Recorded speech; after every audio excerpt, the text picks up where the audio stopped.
ceci d'abord. Il n'y a pas de plus grande folie au monde que de condamner pour faux ce qui ne nous semble pas vraisemblable, et de ramener la puissance de Dieu et de notre mère nature à notre propre capacité et à notre suffisance.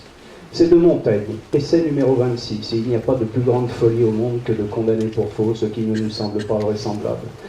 Je ne suis pas médecin, je ne suis pas thérapeute, je n'ai pas les problèmes que peuvent rencontrer les personnes que je viens d'entendre. Je fais de la recherche.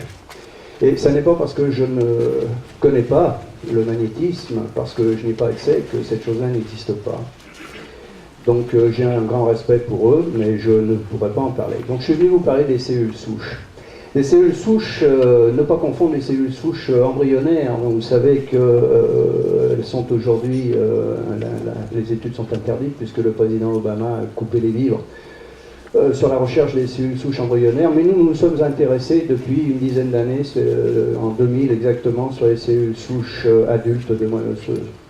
Tout a commencé en l'an 2000 où je me suis rendu à Klamath Falls aux États-Unis où je travaille entre l'Oregon, la Californie et la Floride. Et je me suis rendu là-bas parce qu'il y avait quelque chose qui m'intéressait qui s'appelle la Phanizomenon flossaquae, l'algue bleu vert, dit algue du lac Klamath, l'aliment le plus complet de la planète. Cette algue a des propriétés extraordinaires et je m'y suis intéressé doublement parce qu'elle était autorisée dans le monde entier sauf en France. Et pourquoi était-elle interdite? Et c'était l'objet de ma démarche. Eh bien, elle était interdite parce que c'est un produit qui est exceptionnel, qui empêche les gens d'être malades ou qui les remet en santé. Il est évident que ça dérange, vous comprenez. Donc je me suis propulsé aux États-Unis et j'ai rencontré des collègues on a parlé de cette algue bleu vert. Et un de mes collègues donc, me dit, mais est-ce que tu ne penses pas que dans cette algue, il y aurait, parmi les 115 composants, des composants qui stimuleraient la prolifération des cellules souches adultes? Cette théorie date de 1907 de Maximo. Donc les combats d'arrière-garde aujourd'hui de ceux qui revendiquent d'avoir découvert quelque chose sont faux.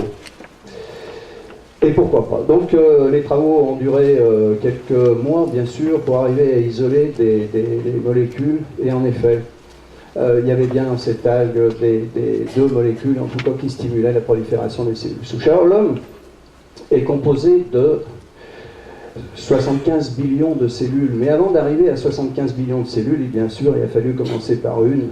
Et elles se sont multipliées. Ces cellules souches, lorsqu'elles se multiplient, il y a toujours une cellule souche mère, une cellule souche fille. Nous, en tant qu'humains, nous fabriquons chaque jour environ 20 millions, 25 millions de cellules souches de réparation.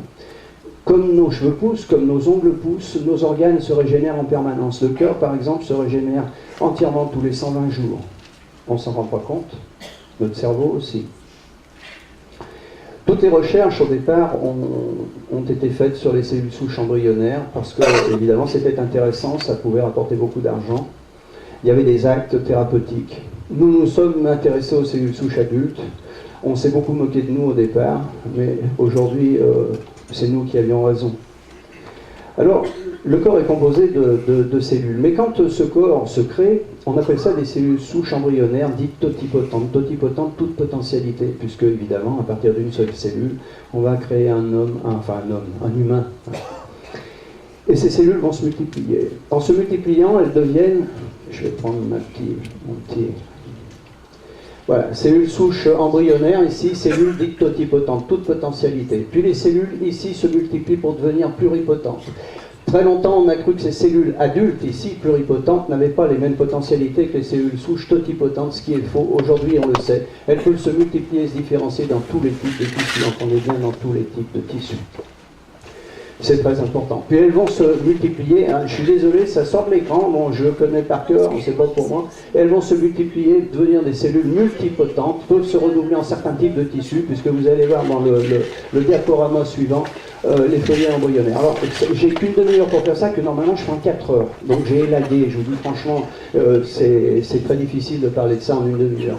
Et puis ces cellules vont devenir des cellules différenciées, c'est-à-dire des cellules d'organes. Le cœur, ce sont des cardiomyocytes, le foie des hépatocytes. Mais le foie ne fera que des cellules de foie, des hépatocytes, et le cœur ne fera que des cellules de cœur.